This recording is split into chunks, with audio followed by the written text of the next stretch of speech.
সময় কত দ্রুত চলে যায় তাই না? তুমিও আমাকে ছেড়ে চলে যাচ্ছ। হয়তো তোমার এই মেমোরিজ গুলো নিয়ে আমার বেঁচে থাকতে হবে। আমি থাকবো, আমার কোনো আফসোস নেই, কারণ তোমার সাথে কাটানোর প্রত্যেকটা মুহূর্ত আমার জন্য খুব স্পেশাল। খুব কোনো ফিলিংস নাই তোমার আমার প্রতি। তুমি আমাকে কখনো ভালোবাসো নাই।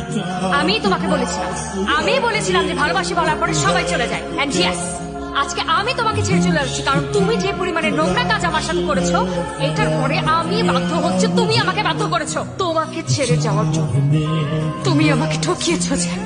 আমি তোমাকে কখনো মাফ করবো না জ্যাক, জীবনেও ক্ষমা করবো না তোমাকে জ্যাক। It's over.